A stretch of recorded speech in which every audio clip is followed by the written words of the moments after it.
Hello, my darling doves. Welcome back. Welcome back. As you may or may not be aware, it is Litha, or the Summer Solstice, tonight. So we've got a few ways to celebrate. You can always, of course, go out, spend some time meditating under the sunlight at sunrise or sunset, depending on what time it is where you are. We are a day early this year. It is on the 20th instead of the 21st for the northern hemisphere. And coincidentally, there is also a full moon tomorrow night, which does not often line up that way, but it does help to make it a little bit extra special this year. We can always make honey cakes, leave offerings on your altars for the Fae, because this is one of the holidays where they are able to be reached better. Something like lavender, honey cakes, any fresh flowers you may pick, things from your garden perhaps if you have a garden, fruits, vegetables, they like anything of that nature. Fae love natural products. They're very unconventional and tricksy little folks, so be careful with your offerings, but they will look favorably upon you for that. And of course, we can meditate on the coming year and things that we'd like to let go. Summer solstice is the sun reaching the hottest point, and then after today, the days will start to become a bit shorter. Night will start to become longer again as we head toward winter. So when we think about the changing of the seasons and letting go, one thing that we've talked about before is a spell where you write down on a piece of paper something that you're wanting to move forward from, or release, or let the sun burn away for you. Put a piece of paper into a ceremonial fire, let it burn down very safely and carefully, of course. No bad incidents here, my dears. Be extra careful if you're going to go that route. Or if you want to get a little bit extra fancy with it, we could engage in some pyromancy. Now, pyromancy is a form of divination. So with all divination, we want to cleanse and protect our space first, to only allow helpful energies and spirits to come in and talk to us and be one with us and enter our circle. You can cleanse your space with incense. If you don't prefer burning incense or need something more subtle, you can also make a cleansing spray of eucalyptus, sage, herbs like that in a water bottle and cleanse your space by spritzing the air.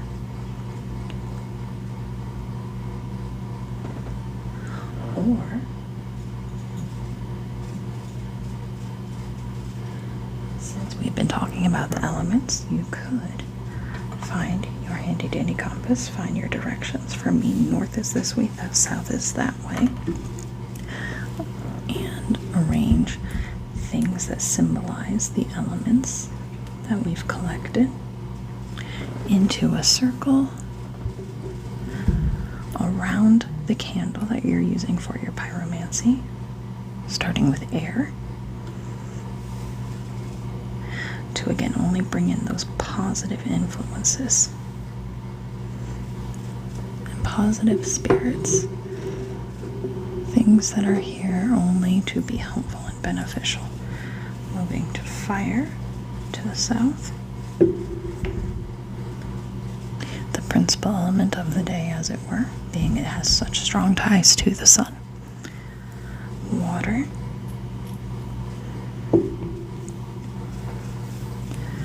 and earth to the north to finish our circle. And if you have any stones, crystals, other objects of power related to the earth, or the sun, like I have my tiger's eye worry stone right here, or anything else that helps you meditate and find your inner peace, grab that, hold it in your hand, and we're going to do a little bit of pyromancy. Now, the fun thing about pyromancy is that there's no right or wrong answers. You're just hoping for visions to come through, and it can take a while. So we are going to close our eyes slightly so that we're not staring too hard into the fire. You want a very soft gaze. You're just kind of taking in everything. You're not looking deep into the fire. You want it to be soft. And you're going to kind of go into a semi-meditative state with some deep, calming breaths. Breathe out.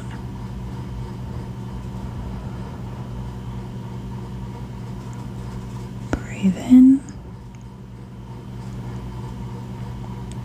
Hold. Breathe out. And keep going in that slow breath pattern as you clear away the cobwebs in your mind. Picture that strong summer sun burning away loose thoughts like cobwebs, giving you a clean slate. And doing pyromancy on camera is a little bit difficult because you can't see the shape of the flame the way that I can right now. It's extremely long and skinny, about 2/3 of my pinky finger segment-wise, here to here. But on the screen it probably looks much shorter and stouter, but it is very long, thin, and straight. There's no smoke coming out or anything like that. It's almost growing a little bit taller as I keep talking about it. Like, it's very proud of itself for being such a good flame. Happy to be here in the circle communicating with us. We welcome your energy today and thank you for being here.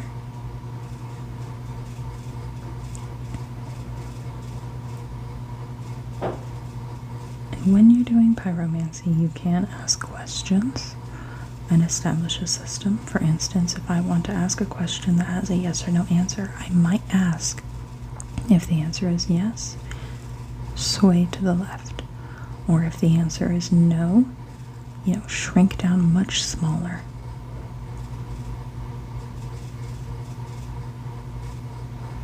And also do be very careful that you're not too close to it because your breathing might start moving the candle around by accident.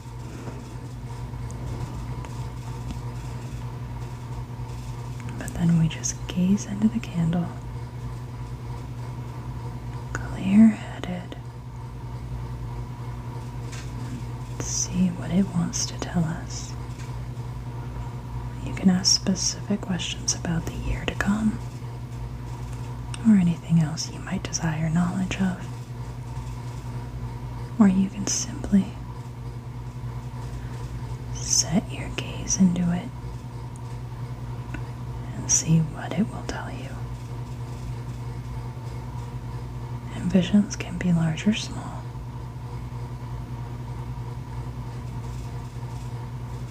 They should be slightly mysterious at first and then start making sense after a while.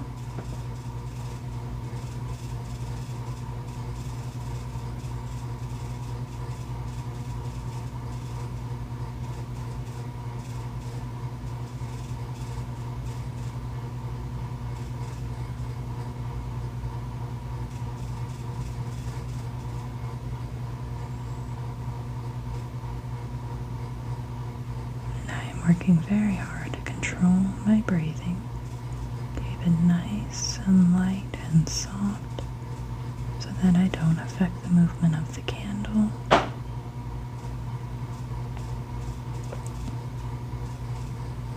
And the flame is almost shifting colors a little bit, from more orangey colors to more of a whitish hot light.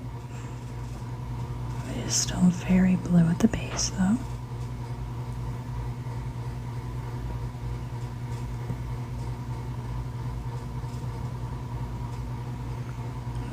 Just another couple moments.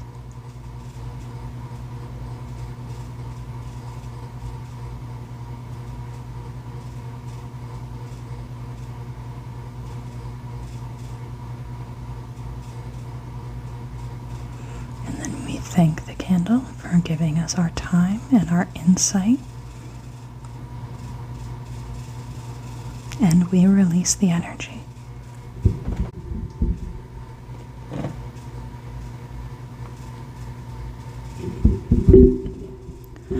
Some diviners will also look into the first few moments of smoke for additional messages. These particular small candles like this do not smoke for very long, but other varieties might.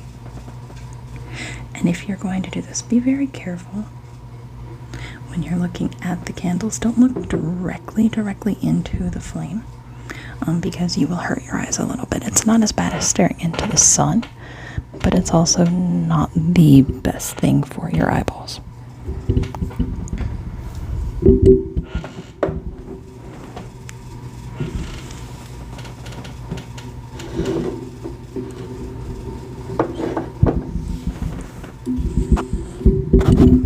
And since this was requested last time by Ottavia, we are also going to do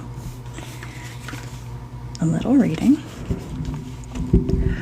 Now, I did mention before that oracle cards are not read exactly the same way as tarot cards. Usually people that use oracle cards do it for like a daily morning inspiration, or if they have a specific intuitive question in mind that they want to get some feedback on.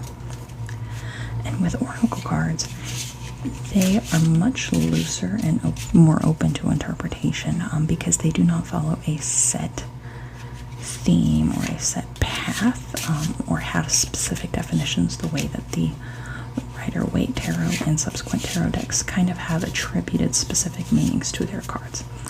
Some decks, like the Ansto Gothic Oracle that I showed you that has a ton of cards in it, they do make their own guidebooks with suggested meanings for their cards, but a lot of other decks do not provide that. They might have some flavor text on the cards themselves, like how this deck does have a line of text on each card. But overall, it is very freeform and open to interpretation.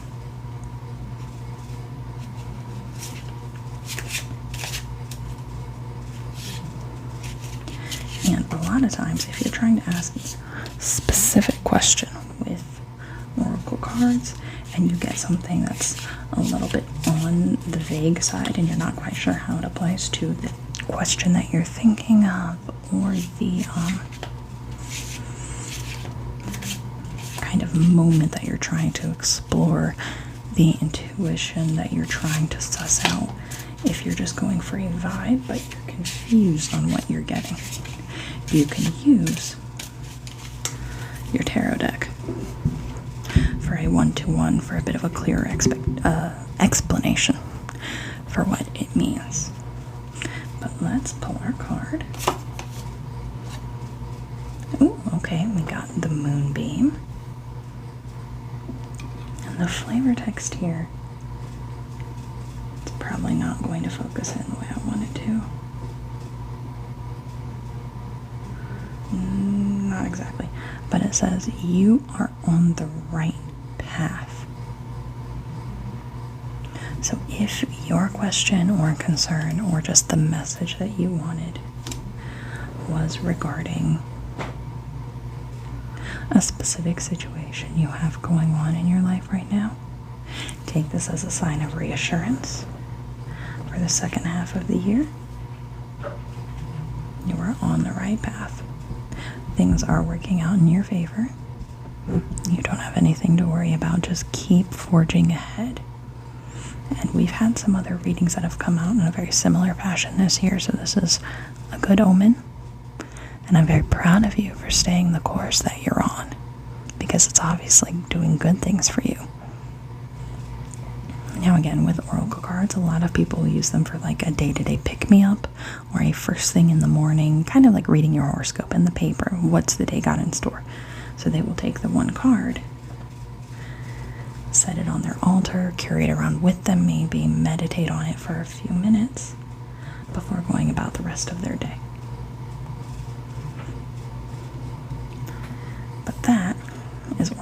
cards, I don't think we need to do an additional card pull from the tarot deck to figure that one out because it is pretty clear.